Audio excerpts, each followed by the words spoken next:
Hey, what's good everybody? It's Wolfson 2.0 here. Today we're playing a free-to-play game called Idle Champions of the Forgotten Realms.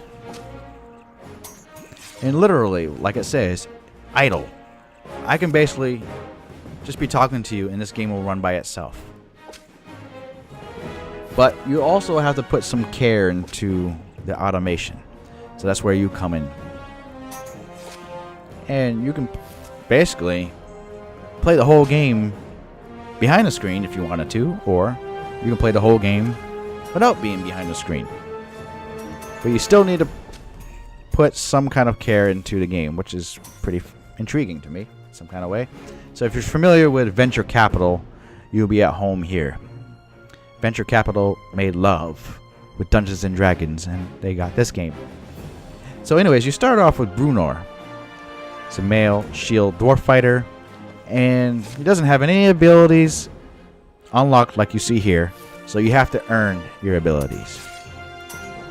And you earn by killing these waves of enemies. The level, like this is a level 14 caterpillar, will match the level of the wave, so this is 14. I can basically let these characters fight non-stop on level 14. But you don't want to do that because in each level you get higher yields of gold. So your missions always get to the highest level, defeat the matching level of enemies, and get better rewards. Sounds familiar? Yes, it sounds like Dungeons and Dragons in a way. But that's not all. You also have to level up your characters. And you level up your characters and you gain upgrades. Some of the upgrades will be in the form of bonuses, damage bonus. Oh, an owl bear, guys. Okay. Now, we're not doing so bad here because I've upgraded the shit out of everybody and upgraded my clicking damage. Clicking damage is kind of helping out these guys. You're giving them some divine intervention in a way. So you also want to spend gold on your clicking ability to match the level that you're on. Now, you're going to unlock additional party members. They have their own special set of skills and formation abilities. And we'll get to formations in a minute. But each additional party member, they're going to be a lot more expensive to level up. So if you think about it, everything on the left is going to be cheaper. Everything on the right is going to be a lot more expensive. And additionally, again, you want to rinse and repeat. Level them up, get the bonuses, and get their ultimate abilities. Which you'll see here.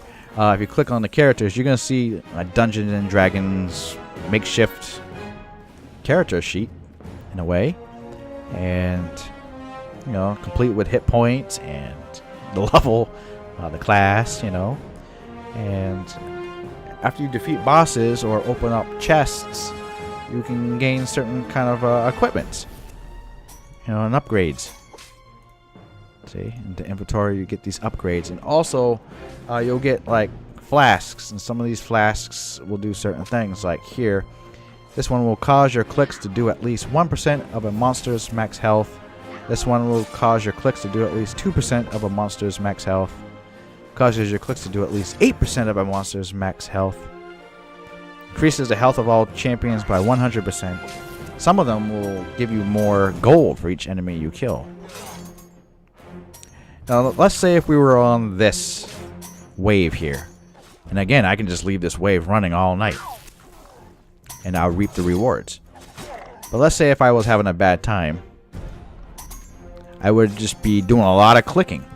To prevent yourself from doing a lot of clicking, you want to increase your party members' bonuses or level them up so you can get the bonuses. Level up your clicking ability so you can help them out. And just basically, the more gold, more powerful you will become. That's all you really gotta do, and it becomes easy after that. But it comes addicting.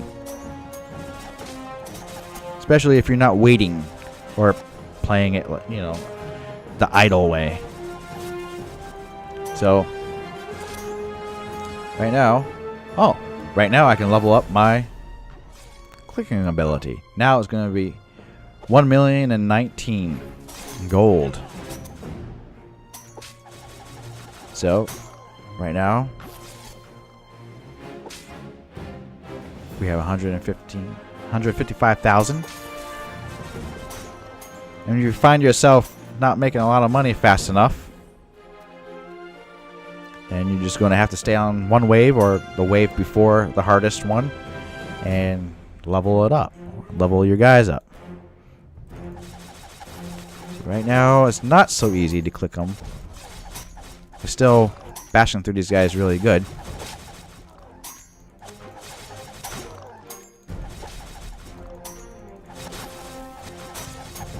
Now, these guys can progress without you if you choose to, and to do that, you click this here. Auto progress on or off. If you click it off, they're still going to stay on the same wave. If you click it on, they're going to go to the next wave without you, and they're going to continue doing that until they just can't continue any further. So if they die when you're not there, they'll just revert back to the earliest level, I believe.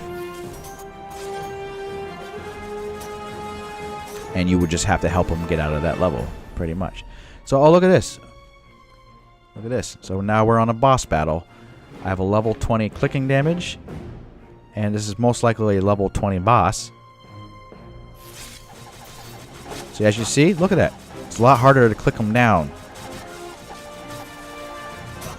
And these guys are on a cooldown. So I can use my ultimate ability. Cause some damage.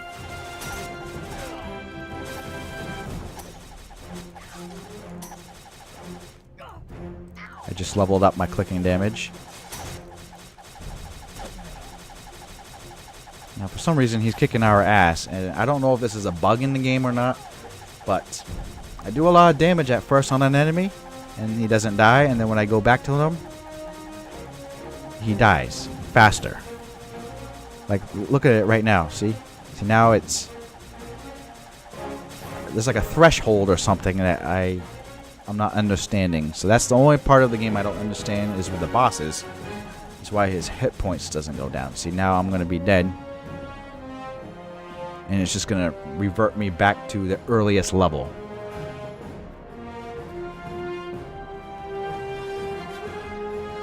I think. Yeah. So basically, just get better.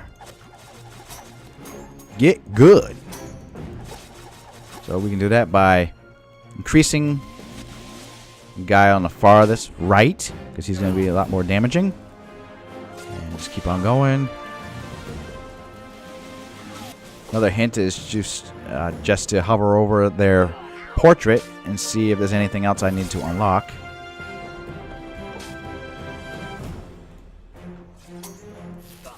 Or I can click them on the board. You can do it that way too. And also we have these formation abilities. So I just moved her up one notch because her ability lets me increase the damage of adjacent champions, place her next to your most damaging champions. So I moved her up. So now she's gonna increase the damage, increase their damage up front. And also I've unlocked Celeste heals everyone in the column in front of her. Place her behind your frontmost champions to keep them alive longer. So a double whammy. Let's see. Brunor. Oops. Does more damage if he's adjacent to more companions. Place him next to as many champions as you can. So the arrow means he's adjacent to those guys. And Brunor increases the damage of champions in the same column as him. So that's the double win. So if I didn't unlock that last part, this person in the middle would get the bonus. So Jarlaxle, so on and so forth. His abilities haven't been increased. So let's do that now. Let's increase his abilities.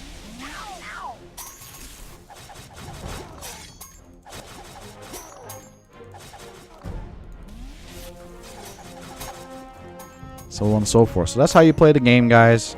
it's addicting, and if you complete the game, quote unquote, you get to play it again, and you get to play in different scenarios, and oftentimes they get harder, and you basically start over from scratch. So it's almost like prestige mode from Call of Duty in a way.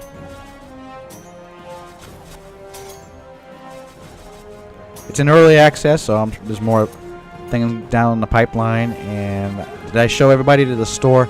Just in case I didn't show everybody the store, there's a shop, and you get these things here. You can use real world money if you wanted to, but you can gain these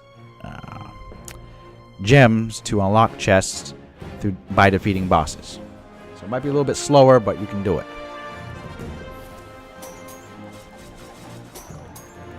So yeah, Wizards of the Coast is amping up their digital game too. They're going to be releasing more digital content. So we're going to see a lot more digital content. I hope we get to see better games focused on the Dungeons and Dragons universe. But this was a surprise. I didn't know this game was coming out. It was very surprising. So check it out. What do you think about this game? Please like and subscribe anytime. Peace.